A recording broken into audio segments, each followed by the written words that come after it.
আসসালামু আলাইকুম, সুপ্রিয় শিক্ষার্থী গণিত শিক্ষা চ্যানেলের পক্ষ হতে তোমাদের সবাইকে শুভেচ্ছা। আজকে তোমাদের জন্য আলোচনায় রয়েছে বাংলাদেশ ও বিশ্ব পরিচয় বারিকা 16 এর সম্পূর্ণ উত্তর। আর তোমাদের বারিকা 16তে যে প্রশ্নটি দেওয়া ছিল 1 নম্বরে, সেটি হলো 3টি ঋতুর যেসব সংখ্যাগত তথ্য বৈশিষ্ট্য রয়েছে তা ছকে লিখো। তাহলে দেখো, আমরা লিখে দেবো এভাবে। ছক দেওয়া ছিল যে অনুপাতে, সেই অনুপাতে আমরা ছকটা দাগিয়ে নিব খাতায়। গ্রীষ্মকাল, বর্ষাকাল, শীতকাল। তাহলে উত্তর লিখে দেবো 3টি ঋতুর যেসব সংখ্যাগত তথ্য ও বৈশিষ্ট্য রয়েছে তা ছকের মাধ্যমে লেখা হলো। 1 গ্রীষ্মকাল, বর্ষাকাল, শীতকাল। তাহলে দেখো, প্রথমে আমরা সংখ্যাগত তথ্যটা লিখবো, তারপরে দিব হলো বৈশিষ্ট্য। গ্রীষ্মকাল সংখ্যাগত তথ্য তাপমাত্রা 35 ডিগ্রি সেলসিয়াস পর্যন্ত হয়। এবার দেখো, সংখ্যাগত তথ্য বর্ষাকালে গড়ে 203 সেন্টিমিটার বৃষ্টিপাত হয়। তারপর শীতকালের সংখ্যাগত তথ্য গড়ে তাপমাত্রা 18 ডিগ্রি সেলসিয়াস হয়। তাহলে দেখো এই পর্যন্ত। এবার বৈশিষ্ট্য আমরা দেখে নিব।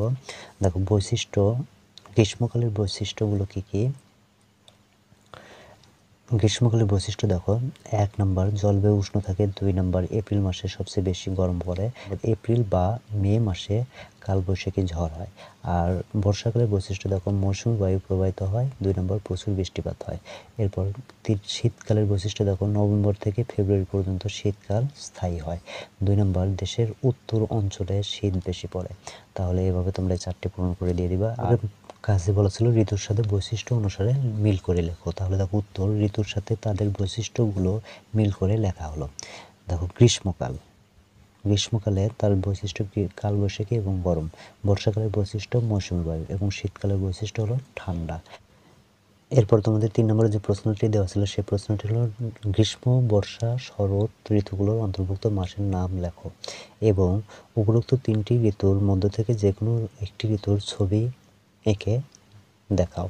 তাহলে দেখো, ছবি এঁকে দেখাও। তাহলে আমরা উত্তর লিখে দেবো। দেখো, নিচে গ্রীষ্ম, বর্ষা ও শীত ঋতুগুলোর অন্তর্ভুক্ত মাসের নাম লেখা হলো।